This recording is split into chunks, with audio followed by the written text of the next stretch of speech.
here with my Cloak and Dagger Christmas TBR.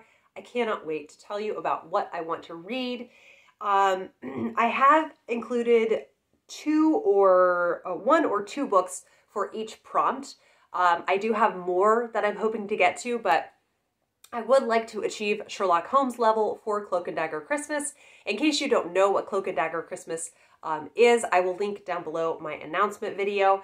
And it is a mystery readathon where we celebrate reading mysteries in the festive holiday season. And the prompts are completely optional if you want to do them. And we have 3 levels of prompts. And so if you read all, or if you check off all 9 prompts, then you achieve the Sherlock Holmes level. And so I am trying to go for that. But then I also do have one mystery by P.D. James that does not fit for any of the prompts, but I really am craving just some excellent, pristine P.D. James writing. So I will probably double up on a couple of the prompts. I'll just see how I'm feeling as the month goes. I think I'll have a better sense of how many books I feel like reading as I'm going through the month.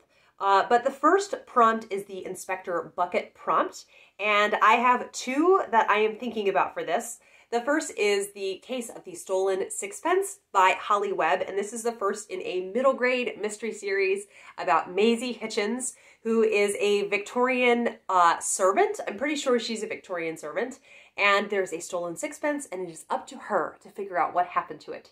The audiobook of this is only 2.5 hours, so I think this is a very, it might even be, you know, an early reader. No, that wouldn't make sense. But so it's just a very short book.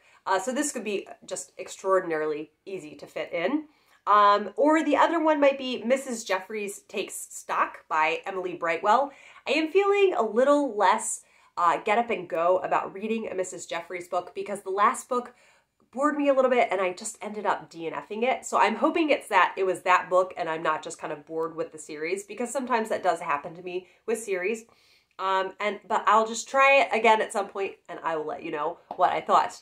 The next prompt is Gamache to read a mystery with either a, why am I struggling? Either a bilingual detective or a village mystery. So I have 2 for the bilingual detective aspect, and the next would be, the first book would be the 6th Brunetti book, and it is Quietly in Their Sleep, and I think it is set in a monastery, but I love the Brunetti series by Donna Leone so very much, and I would love to get to this. But I am also very interested in trying Rhys Bowen's Evans Above, or Constable Evans series. This is set in Wales, and so some of the characters are going to speak English and Welsh, and the first book is called Evans Above. And I love her Royal Spyness series, and I would just really enjoy reading another series by Rhys Bowen. But I am also interested in the village mystery aspect of it, in reading Who Killed the Curate by Joan Coggan. This is a Christmas mystery set in a village that I heard about on Miranda Mills' BookTube channel. And Lady Lupin Lorimer Hastings is a newlywed to a vicar, and a curate is killed, and she takes it upon herself to investigate amongst the parishioners who she thinks did it.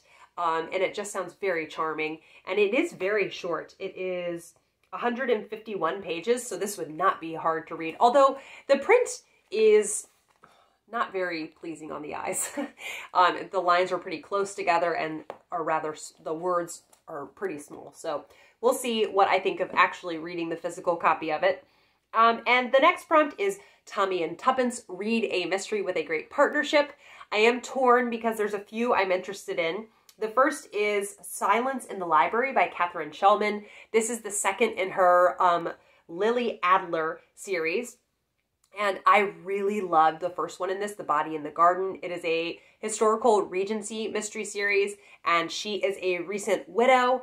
And I loved the characterization in this, and the plotting and pacing was excellent. So I really wanted to continue with this, especially because I'm pretty sure the 3rd in the series is coming out next year. But I am also planning on doing a buddy read with Olive from A Book Olive on a new series that Ashley Weaver is coming out with. And the first has come out, and it's called A Peculiar Combination. and is the first in the Electra McDonald series, where they are safecrackers. She comes from a family of safecrackers and is asked, along with some in her family, to do this really, they're tasked with a job, basically. And it sounds really interesting, and it will be such a treat to read it with Olive. And the next one is Secret Adversary by Agatha Christie. For the Tommy and Tuppence prompt, I might just want to finally go ahead and start reading Tommy and Tuppence, but I also know I wanted to finish Poirot first, so we'll see what I actually end up doing. And I just have one book picked for the Agatha Raisin prompt, which is Read a Book with an Amateur Sleuth. And because that is the book that I've been meaning to start this series for the longest time. And Melanie Martin is a big part of that. And it is The Anatomist's Wife by Annalee Huber. And I really, really want to read this. It's set in Scotland. It starts out in the very late Regency era. And I gotta read it. Then for the Hercule Poirot prompt of something being set in the Golden Age, one would be the third in the Mitford series by Jessica Fellowes called The Mitford Scandal. I love the series. I really, really want to continue on with it. But I also, for the Poirot prompt, would love to read Hercule Poirot's Christmas, because it is a Christmas mystery. So kind of the perfect time to read it. And then the next prompt is Detective Galileo. Read a translated mystery or one set in a country different from your own. The first that I think could be really fun to read for this is Arsène Lupin, Gentleman Thief. And this is a French detective series that came out late Victorian era. And I really, really liked, I watched the first episode of the Netflix Lupin series, and I really want to watch more episodes of that. The Lupin Netflix series is basically inspired by, it's not an adaptation, it's set in modern day, but he loves the character of, it's very self-aware, and it's really fun. So, hoping to read that. Or, I would also love to read Dead Woman Walking by Sharon Bolton. I heard about this on Janelle at her channel, Too Fond of Books, and there is a woman who sees a murder happen from a hot air balloon. It happens on the ground, and the person who commits the murder knows that she has seen it, and she knows that he is waiting for her once she gets down to the ground.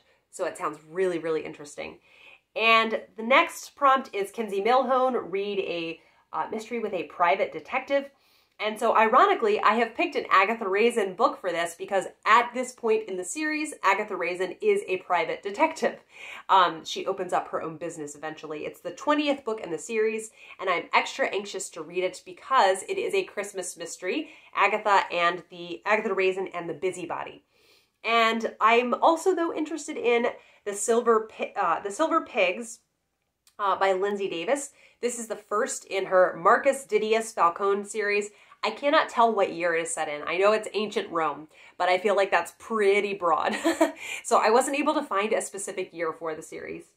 And for the Flavia de Luce prompt of reading a new to you mystery series or reading middle grade mystery, I am interested in reading a Nancy Drew audiobook. I think I will pick The Sign of the Twisted Candle. I think it is something with the Twisted Candle. And I really want to do this, specifically one read to me by Laura Linney, because I adore her narrations of Nancy Drew. And for the Columbo prompt, I have several shows I'm planning on watching. One is the Lupin series that I just talked about. I love it. It's very action-packed and edge of your seat. And I really love that I don't know what's going to happen in an episode. And then also the Brokenwood series. This is a New Zealand mystery series, and it is so good. And I've been booking it through seasons 1 and 2 because I hear there is a Christmas episode in season 3. So I would love to be able to specifically get to the Christmas episode. And then I might just watch some Miss Marple because I've really been feeling in the mood for that. It's been several months since I have watched any. Also, Father Brown. It's been a while. It's been years since I've watched this series, and I think I was in the middle of season 4, possibly. I can't remember how far along I had gotten. Then just some other reading. Also the, the group read is Footsteps in the Dark by Georgette Heyer, and we are having some Zoom discussions of that, and I'm very excited to do that. So I have not had the most success with Georgette Heyer mysteries in the past because I am hit or miss with Golden Age crime. So we shall see how I feel about it. And then I'm also going to be participating in the Christie's Missing Readathon, hosted by Naomi from Naomi's Bookshelf and 2 other booktubers. So I will link her announcement video down below if you would like to find out more information about that. It is a very cool setup because Agatha Christie famously disappeared for 10 days. And people have never really figured out where she was in that 10 days. And even in her autobiography, she does not tell you where she was. And so the read-along is taking place during the 10 days that she was missing. And the first, it has several prompts, and I'm combining for the first 2, which is read an Agatha Christie, just read an Agatha Christie book, and then also read a non-Marple or Poirot book. And I'm going to be reading Endless Night. I've been told not to look up the synopsis of it because it will spoil me. And I've heard it's less scary than the TV series of it. So hopefully it will not be too scary of a read for me. I cannot believe it, but I cannot find a bad weather book. Like one that was kind of on my short list of books I was thinking about. I love that prompt of read a bad weather book, but I didn't have one. And then read an Agatha Award winner. I think there wasn't any that were kind of at the top of my list, so I won't be doing that. But the Read a Romance in honor of Mary Westmacott, I'm really excited to finally get to this. I bought it last year at the recommendation of Bree from Falling for Romance on Instagram, and that is a time travel Christmas. This is 4 Christmas time travel romance novellas. They're all around 100 pages, so I think that's really fun to have these little stories to get to, or little books to get to, and I think it just sounds really good. Then I will also be reading Wings of Fire by Charles Todd. This is the second in the Ian Rutledge detective series that I and several other awesome people are discussing each month on Zoom. We discussed the first one last week, and it was really fun to talk about it. And then for the Mitford a read-along that I host, I'm going to be reading Home to Holly Springs, and we will be discussing that in a live show sometime later on in December. We haven't picked a date yet. And then just a little bit of Advent reading I wanted to tell you about, and also just to show you a beautiful book that I found at a library bookstore. I kept hearing about this book for years, and I'm so happy to finally have a copy. The Story of Holly and Ivy by Rumer Godden, and pictures by Barbara Cooney. So I'm really looking forward to reading this. I actually think it's too long for me to read aloud to my boys. My voice will get way too tired. Each page has quite a bit of print on it, but the illustrations, I mean, look at that. So I will enjoy just reading this myself, and it'll be a nice quick read. And then I also am hoping to read Nancy and Plum by Betty McDonald of Mrs. Piggle-Wiggle fame. It's about 2 girls who are orphans, and I think just some wonderful things that happen to them at Christmas, because things start out pretty sad. They are living in an orphanage and not being treated well by the lady who runs the orphanage. And then I also, I'm very excited about the triple reading I'll be doing for Advent, specifically for Advent. And the first is this collection called Watch for the Light, Readings for Advent and Christmas. I had heard about this collection for years, and then I found it at the library for 50 cents because there's only 1 copy circulating within the library. And also I want to be able to underline and annotate and keep it for the whole Advent season, because it goes all the way to, now this was made for Advent 2001, so the dates will be a little bit different, but it goes all the way to January 7th. And so this would be something I would want out for 6 weeks.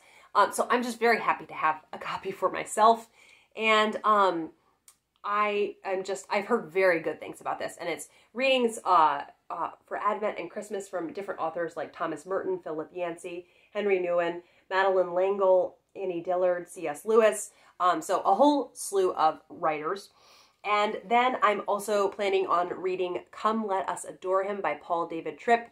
But this will be as audio, because my routine that I love is when I first wake up to my alarm, but I'm really groggy, I like to listen to something first, something devotional. And so I will be listening to the Advent reading for each day as an audiobook. And then lastly, I love She Reads Truth, which is a daily devotional, and they always have an Advent one. And so I don't have a physical copy of that. I always read it on my phone because it would just be so expensive throughout the course of the year, because I think it's like $25 to get a physical copy, but I love that it's offered free on their website. Yes, so that is really the whole mountain of reading that I'm hoping to do this month. And I hope you enjoyed hearing about what I'm wanting to read, and I will be back with another video soon. Bye.